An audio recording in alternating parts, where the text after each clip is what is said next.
आज आपण कॉर्नफ्लॉवर न वापरता स्वीटकॉर्न सूप बनवणार आहोत। मी घरगुती पद्धतीने बनवते आहे, हॉटेलसारखं बनवत नाही आहे। त्यामुळे ह्याच्यामध्ये मी एक कणही कॉर्नफ्लॉवर किंवा कुठलाही वेगळा पदार्थ घालणार नाही आहे। तर ह्याच्यामध्ये आपण प्युअर स्वीटकॉर्न सूपच बनवायचं आहे। अगदी 2 ते 3 इन्ग्रेडियंट्समध्ये 5 मिनिटांमध्ये हे सूप तयार होतं। हे बघा, आता मी हे जे स्वीटकॉर्न्स आणले होते बाजारातून त्याचे मी सालं काढून त्याचे 2-2 तुकडे करून घेतलेले आहेत। आता हे मी कुकरमधून शिजवून घेणार आहे। कुकरमध्ये लवकर शिजून होतात, त्यामुळे कुकरमधून शिजवून घ्यायचे। तर काय केले, कुकरमध्ये हे घालून घेतले। ह्याच्यामध्ये थोडंसं मीठ आणि पाणी घालून याला साधारण 4 शिट्ट्या देऊन घ्यायच्या। मी छोट्या कुकरमध्ये करते, तुमच्याकडे मोठा कुकर असेल तर 3 शिट्ट्यांमध्ये पण होऊन जाईल। छोटा कुकर असल्यामुळे मला इथे 4 शिट्ट्या करून घ्यावे लागणार आहेत। थोडं मीठ घातलं आणि मी शिट्ट्या करून घेतल्या। आता काय करायचं, शिट्टी झाल्यानंतर मग ते थंड होऊ द्यायचं। थंड झाल्यानंतर आपण हे जे दाणे आहेत ह्याचे हे काढून घ्यायचे।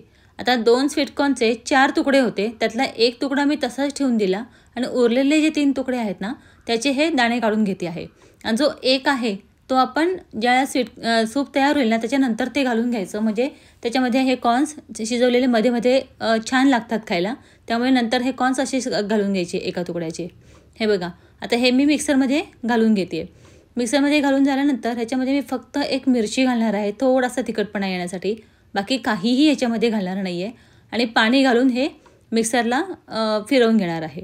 अगदी छोटी मी 1 मिरची घातलेली आहे याच्यामध्ये आणि पाणी घालून घेतलेलं आहे। मिक्सरमधून छान अशी पेस्ट ह्याची तयार करून घ्यायची। कमी इन्ग्रेडियंट्स लागतात, पौष्टिकही होतं, लहान मुलांना मोठ्यांना खूप छान आहे। आणि ह्या सध्या सीझनमध्ये ना स्वीटकॉर्न्स भरपूर येतात, तर आपण असे वेगवेगळे पदार्थ बनवू शकतो स्वीटकॉर्नचे। आता मिक्सरमधून काढल्यानंतर पॅन घ्यायचा, पॅनमध्ये हे सगळं आपलं जे पेस्ट आहे ती काढून घ्यायची कॉर्नची। त्याच्यामध्येच पाणी घालून ते पाणी देखील याच्यामध्ये घालून घ्यायचं, छान हलवून घ्यायचं। आता इथे पाण्याची कन्सिस्टन्सी कशी घ्यायची की तुम्हाला जितकं पातळ हवं आहे त्याप्रमाणे तुम्ही पाणी वाढवू शकता। ह्याच्यामध्ये घट्ट असं होतं, कॉर्न्स आपण पूर्णपणे पेस्ट करून घेतल्यामुळे ह्याच्यामध्ये दुसरी कुठलीही पावडर किंवा कॉर्नफ्लॉवर घालण्याची गरज पडत नाही। हे बघा, हे किती छान असं घट्ट होतं। आता एक थोडीशी उकळी आली ना की मग ह्याच्यामध्ये आता मला हे थोडंसं जास्त घट्ट वाटतंय म्हणून मी थोडं पाणी अजून घालून घेतलं। पाणी घालून घेतल्यानंतर मग ह्याच्यामध्ये थोडंसं हलवून मीठ घालून घ्यायचं। आता मी कॉर्न्स जे शिजवले होते ते पाणी इथे वापरलेलं नाही आहे, त्यामुळे मीठ नसणार आहे ह्याच्यामध्ये। मीठ घालून घेतलं चवीप्रमाणे आणि अर्धा चमचा काळी मिरी पावडर घालायची।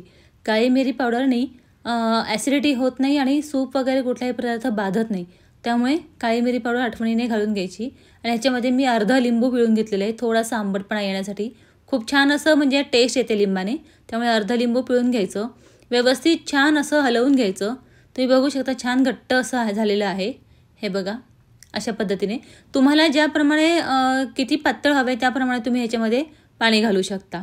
आता जे आपण 1 पीस ठेवला होता ना कॉर्न्सचा, ते कॉर्न्स सगळे ह्याच्यामध्ये घालून घ्यायचे, म्हणजे सूप पिताना छान कॉर्न्स पण लागतात ना, तर अप्रतिम अशी टेस्ट येते आणि सूप सगळ्यांनाच आवडतं। एकदा तुम्ही ह्या पद्धतीने नक्की ट्राय करून बघा, अगदी 5 मिनिटांमध्ये तयार होतं हे सूप। आणि कसं आहे की आता पावसाळा वगैरे आहे ना, तर जरा असं काहीतरी गरमागरम चमचमीत खावंसं वाटतं, त्यामुळे तुम्ही हे पण एकदा अशा पद्धतीने ट्राय करून बघा।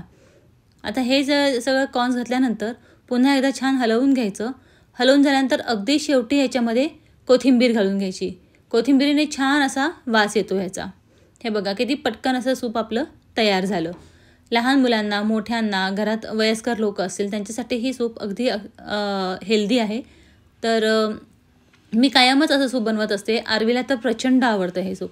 तुम्हाला इथे आठवण करून देते, तुम्हाला जर का माझ्या रेसिपीज आवडत असतील तर माझ्या चॅनलला लाईक, शेअर आणि सबस्क्राईब करायला विसरू नका। तुम्हाला अशा छान छान रेसिपीज याच्यावरती बघायला मिळतील। आणि हो, तुम्हाला जर का ही रेसिपी आवडली असेल तर मला एक कमेंट नक्की करा की माझी ही रेसिपी कशी झाली। मला कमेंट आली ना तुमची की खूप छान असं वाटतं आणि उत्साह निर्माण होतो चांगल्या रेसिपीज बनवण्यासाठी। आपलं सूप इथे तयार झालेलं आहे। छान मस्तपैकी असं बाउलमध्ये काढून घ्यायचं हे सूप आणि गरमागरमच खायला बसायचं। अप्रतिम असं तयार होतं। ही रेसिपी कशी वाटली तेही मला कमेंट करून सांगा। आणि माझ्या रेसिपीज तुम्ही कुठून बघता ना हेही मला कमेंटमध्ये सांगा। भेटू पुढच्या रेसिपीमध्ये, तोपर्यंत बाय, टेक केअर।